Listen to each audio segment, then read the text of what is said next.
Chapter 14. Then I looked, and there was the Lamb standing on Mount Zion. With him were 144,000 people who have his name and his Father's name written on their foreheads. And I heard a voice from heaven that sounded like a roaring waterfall, like a loud peal of thunder. It sounded like the music made by musicians playing their harps. The 144,000 people stood before the throne, the four living creatures and the elders. They were singing a new song, which only they could learn. Of all mankind, they are the only ones who have been redeemed. They are the men who have kept themselves pure by not having sexual relations with women. They are virgins. They follow the Lamb wherever he goes.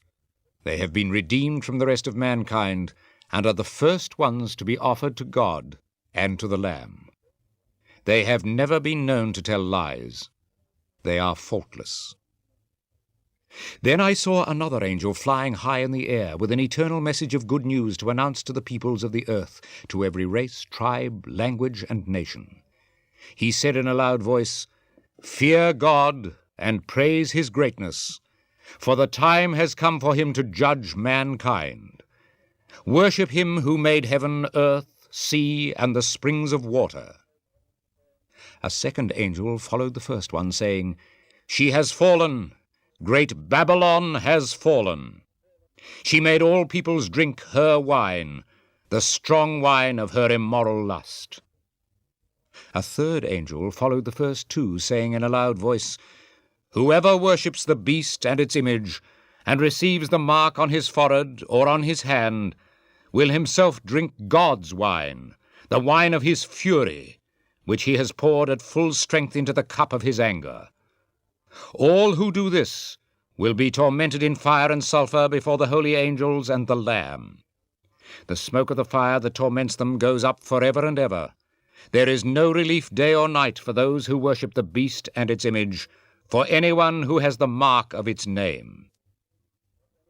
This calls for endurance on the part of God's people, those who obey God's commandments and are faithful to Jesus.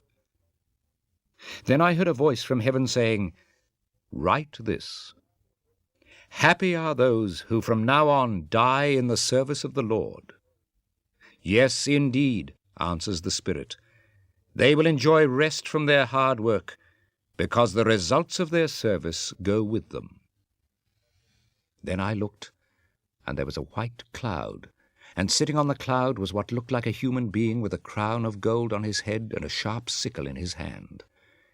Then another angel came out from the temple and cried out in a loud voice to the one who was sitting on the cloud, "Use your sickle and reap the harvest, because the time has come. The earth is ripe for the harvest." Then the one who sat on the cloud swung his sickle on the earth, and the earth's harvest was reaped. Then I saw another angel come out of the temple in heaven, and he also had a sharp sickle. Then another angel, who is in charge of the fire, came from the altar. He shouted in a loud voice to the angel who had the sharp sickle, "Use your sickle, and cut the grapes from the vineyard of the earth, because the grapes are ripe." So the angel swung his sickle on the earth, cut the grapes from the vine, and threw them into the winepress of God's furious anger. The grapes were squeezed out in the winepress outside the city, and blood came out of the winepress in a flood 300 kilometers long and nearly 2 meters deep.